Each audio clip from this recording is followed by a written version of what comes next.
Sabes, hay mañanas en las que te despiertas y no pasa nada.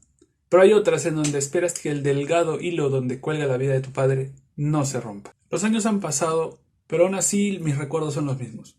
Recuerdo perfectamente cómo es que tener un amigo, un familiar, hasta un conocido era horrible. La incertidumbre era devastadora. Sus vidas colgaban de un hilo minúsculo.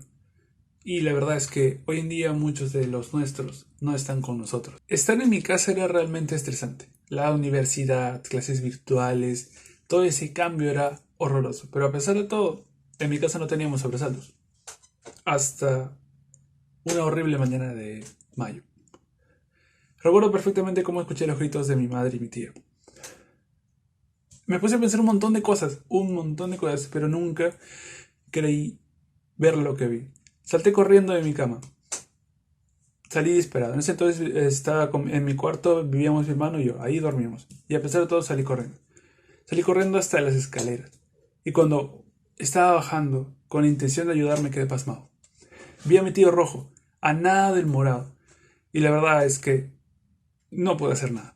Simplemente lo vi y vi como mi padre, con un pequeño respirador que se inventó mi madre de la nada, le estaba dando aire. Y eso fue lo último que vi. Sinceramente corrí de vuelta a mi cuarto, no me pude mover y estuve pasmado por mucho tiempo.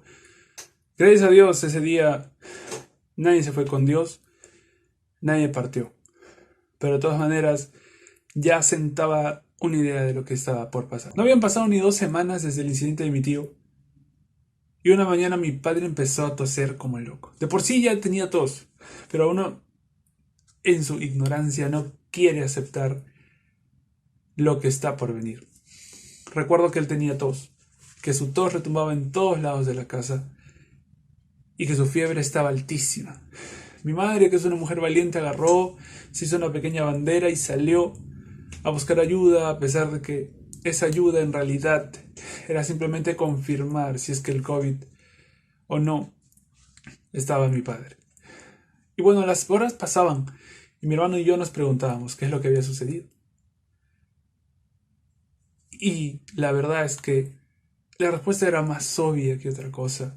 8 personas vivían en mi casa en ese entonces y sí o sí nos iba a pagar factura. El tiempo pasa y tarde o temprano mi madre iba a llegar.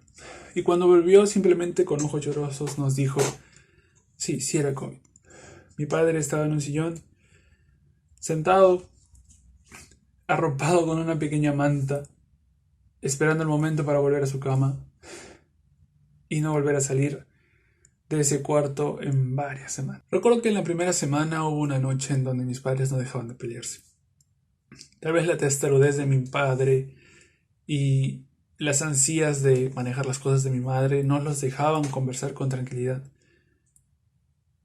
Y en esos momentos uno tiene que ponerse firme. Eres el hermano mayor, eres un adulto porque ya no eres un niño pequeño que tiene 10 años, 15 años, ahora tienes más de 20.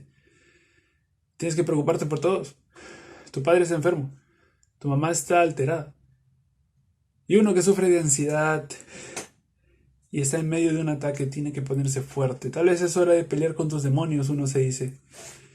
Y a pesar de que tenía un fuerte dolor en el pecho, mis manos no se movían y estaba tartamudeando, tuve que hablar con ellos. Me acerqué y a cada uno les hablé, como si Dios pusiera sus cosas. Me escucharon, se calmaron. En ese entonces todos los tratamientos no tenían realmente valor. Las vacunas eran algo que ni siquiera se escuchaba en la televisión, eran los primeros meses. Pero uno aún así hacía todo lo posible. Y hacía todo lo posible hasta conseguir los medicamentos que nunca te hubieras imaginado meterte.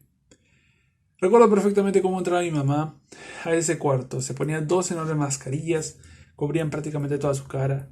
Y de paso utilizaba esas máscaras transparentes para poder protegerse lo más que podía. Era realmente muy desolador, pero era lo que teníamos que hacer. Llegando a la tercera semana, mi padre estaba mucho mejor. Realmente mucho mejor. Su rostro estaba más vivo, tenía más color, su peso estaba volviendo.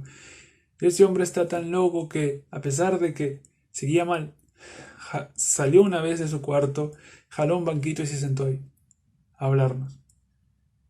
Y era muy agradable eso. Eran 3 semanas de que no podía hablar con mi padre con esa tranquilidad. Qué bueno que pasó. Y recuerdo otra ocasión en donde agarró y ya prácticamente recuperado, se sentó con nosotros, él obviamente con sus 2 mascarillas, en la mesa, a hablar. Qué bonito era eso, después de tanto tiempo, después de tener tantos miedos, después de estar peleando con la muerte, jalando esa alma. Qué bonito era hacer eso. Recuerdo perfectamente la última semana, las lágrimas de mi mamá ya no eran de tristeza, eran de esperanza, de felicidad. Ya no había nada de qué preocuparse, mi padre ya estaba bien. Aún se mantenía en ciertos límites, por seguridad obviamente, pero ya estaba bien. Y recuerdo que ese domingo era el Día del Padre. Mira la coincidencia tan espectacular. Era el Día del Padre. Y pues lo supimos aprovechar. Recuerdo ese domingo, fue muy agradable. Mi madre se lució en el desayuno, esperando a su esposo que ya no iba a estar encerrado. Mi padre se sentó en su esquina, en su lado de la mesa, como cualquier señor, como cualquier padre. Mi madre hizo una jarra enorme, pero enorme de jugo de fresa. Se lo puso a él y se lo puso a todos los que estábamos ahí. Y de paso hizo varias hamburguesas. Y mi padre se llevó las suyas como buen gordo que es, buen gordo que estaba recuperando su peso. Y recuerdo que todo era alegrías. Desde el día de hoy es así. Y qué bueno, porque qué feo hubiera sido perder a mi viejo. Qué bueno que él no se fue.